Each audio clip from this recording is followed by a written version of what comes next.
الصلاة خير من النوم۔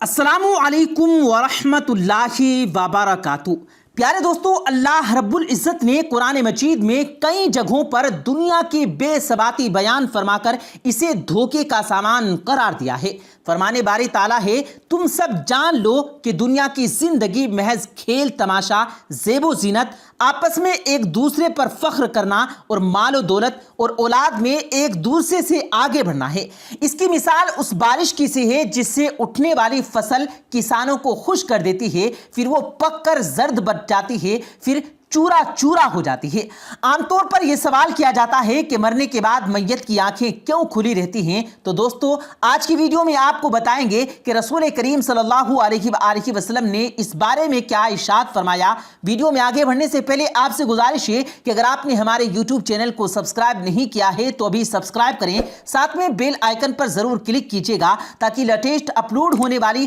ہماری ویڈیوز کا نوٹیفیکیشن بر وقت آپ تک پہنچتا رہے۔ ویڈیو کو لائک کرتے ہوئے دوستوں کے ساتھ شیئر بھی ضرور کیجیے گا۔ پیارے دوستوں، مرنے کے بعد میت کی آنکھیں کیوں کھلی رہ جاتی ہیں؟ سائنس اس کا جو بھی جواب دے، لیکن ایک مسلمان کے لیے اس سے بڑا حکمت افروز جواب کیا ہو سکتا ہے جو آقائے دو جہاں سرور کونین صلی اللہ علیہ وآلہ وسلم نے دیا تھا، اور اس راز لافانی سے آگاہ فرما دیا تھا کہ جب کوئی فوت ہوتا ہے تو اس کی آنکھیں ایک ایسا منظر دیکھ رہی ہوتی ہیں جو زندوں کو نظر نہیں آتا۔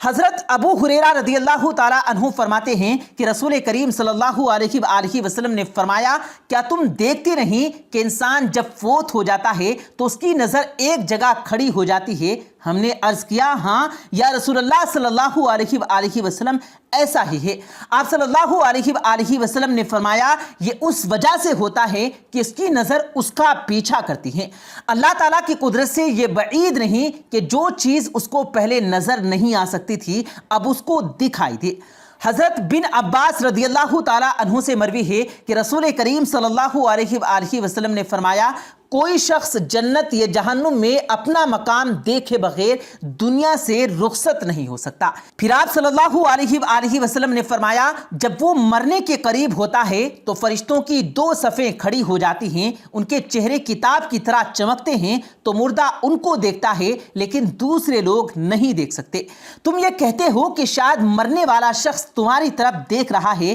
ہر فرشتے کے پاس جنتی کفن اور خوشبوئیں ہوتی ہیں۔ اگر مرنے والا شخص مومن ہو تو فرشتے اس کو جنت کی بشارت دے کر کہتے ہیں، اے نفس مطمئن، اللہ تعالیٰ کی رضا اور اس کی جنت کی طرف نکل آ، کیونکہ اللہ تعالیٰ نے تیرے لیے وہ انعامات تیار کیے ہیں جو دنیا و مافیا سے افضل ہیں۔ فرشتے نے نہایت ہی نرمی اور مہربانی سے اس کو یہ خوشخبریاں سناتے ہیں، اور پھر یکے بعد دیگرے ہر ناخن اور ہر جوڑ سے اس کی روح نکال لی جاتی ہے، یہاں تک کہ روح تھوڑی تک پہنچ جاتی ہے۔ اب وہ جسم سے نکلنے کو اتنا برا جانتی ہے جتنا کہ بچہ اپنی ماں کے رحم سے نکلنے کو اچھا نہیں سمجھتا۔ مسلم اور ابن ماجہ شریف کی ایک حدیث مبارکہ ہے کہ جب حضرت ابو سلمہ رضی اللہ تعالیٰ عنہ کا آخری وقت قریب آیا تو رسول کریم صلی اللہ علیہ وآلہ وسلم ان کی عیادت کے لیے تشریف لائے۔ وہ جان کنی کے عالم میں تھے، پردے کی دوسری طرف عورتیں رو رہی تھی۔ آپ صلی اللہ علیہ وآلہ وسلم نے فرمایا، میت کی جان نکل رہی ہوتی ہے تو اس کی نگاہیں پرواز کرنے والی روح کا پیچھا کرتی ہیں۔ تم دیکھتے نہیں کہ آدمی مر جاتا ہے تو اس کی آنکھیں کھلی رہ جاتی ہیں۔ جب ابو سلمہ رضی اللہ تعالیٰ عنہ کا دم نکل گیا تو آپ صلی اللہ علیہ وآلہ وسلم نے دستے مبارک سے ان کی آنکھیں بند کر دی۔ آپ صلی اللہ علیہ وآلہ وسلم نے عورتوں کو تلقین فرمائی کہ میت پر بین کرتے ہوئے اپنے لیے بد دعا نہیں بلکہ بھلائی کی دعا مانگے، کیونکہ فرشتے میت اور اس کے اہل خانہ کی دعا یا بد دعا پر آمین کہتے ہیں۔ اس موقع پر نبی کریم صلی اللہ علیہ وآلہ وسلم نے حضرت ابو سلمہ رضی اللہ تعالیٰ عنہ کے لیے یوں دعا فرمائی، اے اللہ، ابو سلمہ کی مغفرت کر، اہل جنت میں ان کا درجہ بلند کر دے، پسماندگان میں ان کا قائم مقام ہو جا۔ اے رب العالمین، ہماری اور ان کی مغفرت کر دے، قبر میں ان کے لیے کشادگی کر دے اور اسے منور کر دے۔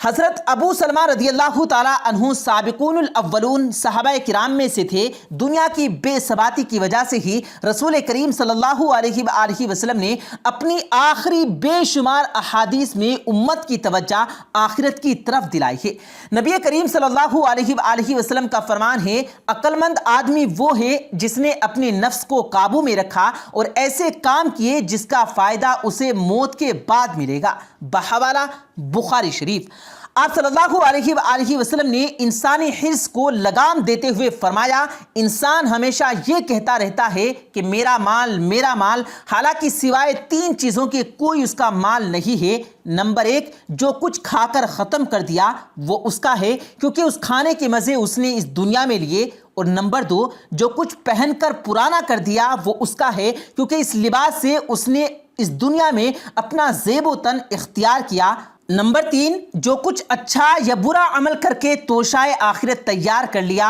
وہ اس کا ہے کیونکہ اس کی جزا یا سزا اس کو آخرت میں ملے گی۔ اس کے سوا جو کچھ ہے وہ وارثوں کو جانے والا ہے اور لوگوں کے لیے چھوڑ کر مرنے والا ہے۔ اگر انسان کے پاس سونے کی 2 وادیاں بھی ہوں پھر بھی اس کی چاہت ہوگی کہ کاش اسے تیسری بھی مل جاتی۔ انسان کے حرص کے پیٹ کو سوائے قبر کی مٹی کے اور کوئی چیز نہیں بھر سکتی۔ اسی لیے رسول کریم صلی اللہ علیہ وآلہ وسلم نے حضرت عبداللہ بن عمر رضی اللہ تعالیٰ عنہما کو نصیحت کرتے ہوئے فرمایا، دنیا میں اس طرح رہو جیسے تم اجنبی ہو یا مسافر، صبح کرو تو شام کا انتظار نہ کرو اور شام کرو تو صبح کا انتظار نہ کرو، اور اپنے آپ کو مردوں میں شمار کر لو اور اپنی صحت کو غنیمت جان لو، اپنی بیماری سے پہلے اور اپنی زندگی کو اپنی موت سے پہلے، یعنی دنیا کو وطن نہ بنانا کہ تمہیں اس میں عرصہ دراز تک رہنے کی آرزو پیدا ہو جائے، اسے صرف اتنا ہی شرف و تعلق رکھنا جتنا کہ ایک اجنبی شخص جو کہ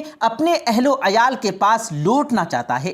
حضرت عمر بن میمون اودی تابعی رحمہ اللہ علیہ کہتے ہیں کہ رسول کریم صلی اللہ علیہ وآلہ وسلم نے ایک شخص کو نصیحت کرتے ہوئے فرمایا، 5 چیزوں کو 5 چیزوں سے پہلے غنیمت سمجھو، یعنی 5 حالتیں ایسی ہیں کہ جب وہ موجود ہوں تو ان کو ان 5 حالتوں سے غنیمت سمجھو جو مستقبل میں پیش آنے والی ہے۔ نمبر 1، بڑھاپے سے پہلے جوانی کو، یعنی اپنے اس زمانے کو غنیمت جانو اور اس سے پورا فائدہ اٹھاؤ جس میں تمہیں عبادت و اطاعت کی انجام دہی اور اللہ کے دین کو پھیلانے کی طاقت اور ہمت میسر ہو، اس سے پہلے کہ تمہاری جسمانی زوال کا زمانہ آ جائے اور تمام عبادت و اطاعت وغیرہ کی انجام دہی میں ضعف اور کمزوری محسوس کرنے لگو۔ نمبر 2، بیماری سے پہلے صحت کو غنیمت سمجھو، اس لیے اپنی صحت و تندرستی کے زمانے میں دینی اور دنیاوی بھلائی اور بہتری کے لیے جو کچھ کر سکتے ہو کر گزرو۔ نمبر 3، فقر و افلاس سے پہلے تنگی و خوشحالی کو،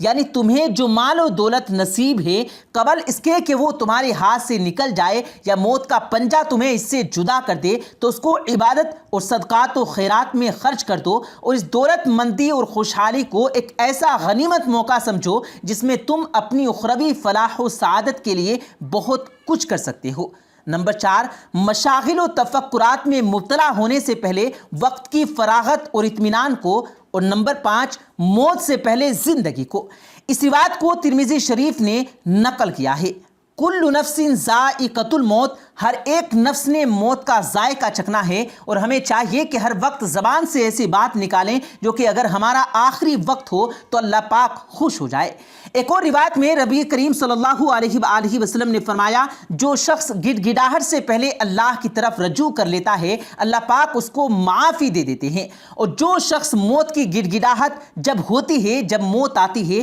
پسلی پر پسلی چڑھ جاتی ہے، پھر انسان جب معافی مانگتا ہے تو اللہ تعالیٰ معاف نہیں فرمائیں گے۔ جس طرح انسان کو فرشتہ عام روٹین میں نظر نہیں آتا لیکن موت سے پہلے اسے نظر آ جاتا ہے، جب فرشتہ نظر آتا ہے تو پھر انسان کی دعا قبول نہیں ہوتی، کیونکہ وقت تو پہلے تھا، اب وقت دوسرا شروع ہو چکا ہے۔ ہمیں بھی اللہ سے ڈرنا چاہیے اور اللہ کی طرف رجوع کرنا چاہیے۔ اللہ تبارک و تعالیٰ سے دعا ہے کہ اللہ پاک ہم سب کو ان تمام باتوں پر عمل کرنے کی توفیق عطا فرمائے اور مرنے سے پہلے مرنے کی تیاری کرنے کی توفیق عطا فرمائے، آمین